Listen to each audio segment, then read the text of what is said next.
ইরানের বিরুদ্ধে সম্ভাব্য স্থলযুদ্ধ সফল হতে যুক্তরাষ্ট্রের বিপুল সংখ্যক সেনা প্রয়োজন হতে পারে। বিশ্লেষকদের মতে ইরানের আয়তন ও সামরিক সক্ষমতায় ইরাক ও আফগানিস্তানের চেয়েও জটিল পরিস্থিতি তৈরি করতে পারে।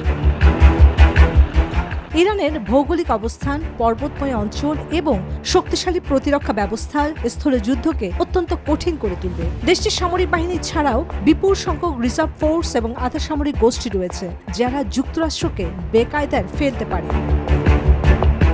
ওয়ালটন বিএলডিসি ফ্যান, খরচ বাঁচে 65% পর্যন্ত। ওয়ালটন বিএলডিসি ফ্যান ছড়ায় স্বস্তির সবুজ হাওয়া। এছাড়া মধ্যপ্রাচ্যের ভূ রাজনৈতিক বাস্তবতা এবং প্রতিবেশী দেশগুলোর সম্ভাব্য সম্পৃক্ততা এই সংঘাতকে বহুমাত্রিক রূপ দিতে পারে। ফলে শুধুমাত্র সামরিক শক্তি নয়, কৌশলগত ও কূটনৈতিক দিক থেকেও যুক্তরাষ্ট্রকে বড় ধরনের চ্যালেঞ্জ মোকাবেলা করতে হবে।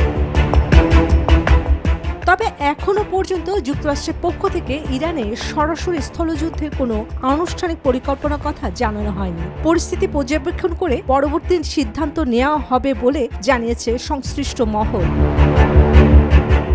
এর প্রেক্ষাপটে বিশ্লেষকরা সতর্ক করে বলছেন, এই ধরনের যে কোনো সংঘাত পুরো অঞ্চলের স্থিতিশীলতার জন্য বড় হুমকি। যদি কূটনৈতিক সমাধান দ্রুত না আসে, পুরো অঞ্চল জুড়ে বড় ধরনের সংঘাত ছড়িয়ে পড়ার আশঙ্কা রয়েছে।